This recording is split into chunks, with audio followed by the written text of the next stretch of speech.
اور بے شک یونس علیہ السلام بھی پیغمبروں میں سے تھے. دیکھو لوط علیہ السلام کے بعد میں ابھی یونس علیہ السلام کا حصہ آ جاتا ہے. یونس علیہ السلام کا مطلب کیا ہے؟ مچھلی والے پیغمبر. یہ بولنے سے بھی آپ کو معلوم پڑ جائے گا یہ مچھلی کے پیٹ میں تھے. 3 تاریخوں میں انہوں نے پکارا لا الہ الا انت سبحانک انی کنت من الظالمین. اللہ تعالیٰ ان کی آواز کو بھی سن لیا اور ان کو مچھلی کے پیٹ سے نجات دی. اگر مچھلی کے پیٹ میں اللہ کا ذکر نہ کرتے تو اور حالت میں بد حالت میں ہو جاتے، لیکن اللہ نے ان پر مہربانی عطا فرمائی، اللہ نے ان کو بچا لیا، اللہ نے ان کو ہدایت دی. مچھلی کا پیٹ میں رہ کر بھی انہوں نے آواز دی لا الہ الا انت سبحانک انی کنت من الظالمین. وہ مچھلی نے یونس علیہ السلام کو نگل لیا اور دریا سمندر کے نیچے جا کے بیٹھ گیا.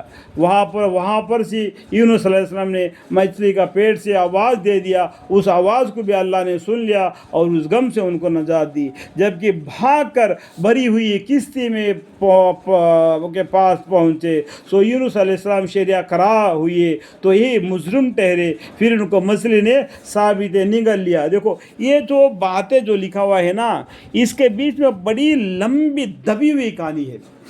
آپ انبیاء پڑھیں گے تبھی اس کا پورا معنی معلوم پڑ جائے گا. اللہ تعالیٰ نے قرآن کو آسان کر دیا. یسرنا القرآن ذکر فعال میں مدثر، یعنی قرآن کو آسان کر کے تم کو سمجھا دیا اور تم کو ان کے باتوں میں آپ کو معلوم ہوتے ہیں کہ معلومات کے لیے آپ کو اور بھی کتابوں کو پڑھ کے آپ ان کے دبی ہوئے معنی کو معلوم کر سکتے.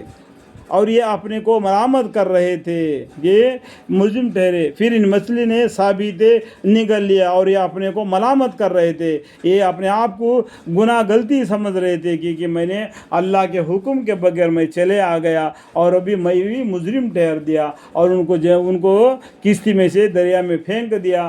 تو اللہ کے حکم سے ایک مچھلی نے ان کو ثابت قدم نگل لیا اور دریا کے چاروں طرف پھر کے سب سے نیچے جا کے ٹھہر گیا. اس مچھلی کے پیٹ میں رہ کر مچھلی والے پیغمبر یعنی یونس علیہ السلام نے اللہ کو یاد کیا لا الہ الا انت سبحانک انی کنت من الظالمین. اللہ تعالیٰ نے اس بات کو بھی سن لیا اور ان کو نجات دی.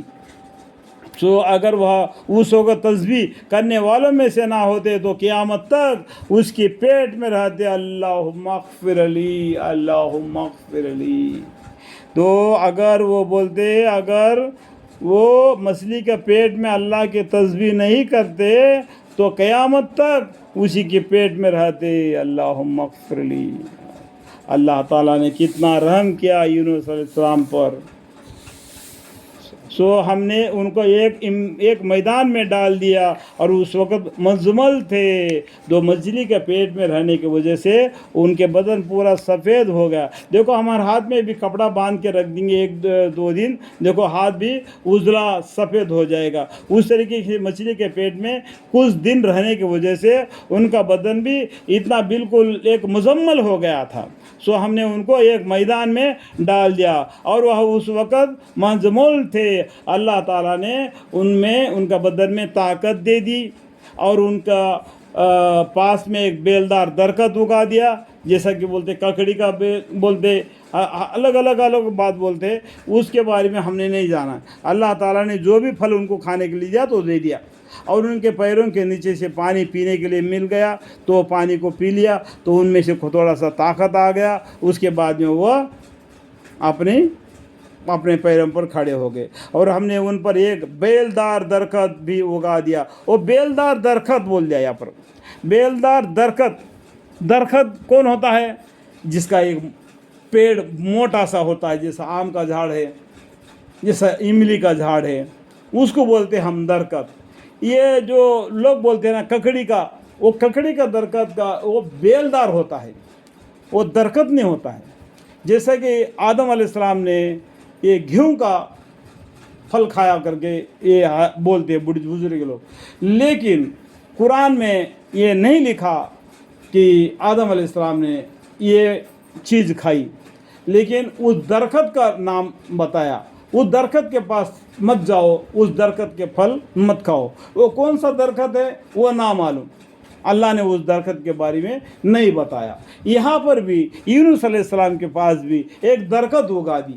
دیکھو درخت اگا دی, بیلدار درخت اگا دی. درخت کو مطلب موٹا ہو جاتا ہے جس کا پیڑ, اور یہ ایک بیلدار درخت بھی اگا دیا تھا. اور ہم نے ان کو 1,00,000 یا اس سے بھی زیادہ آدمیوں کی طرف پیغمبر بنا کر بھیجا تھا. ان کو اتنے آدمی کی طرف پیغمبر بنا کر بھیج دیا.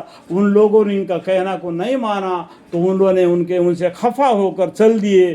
تو اس کے بعد میں یہ قصہ آگے آ گیا جو میں نے اب تک آپ کو پڑھ کر سنا دیا. اللہ تعالیٰ سب کو سمجھنے کی توفیق عطا فرمائے.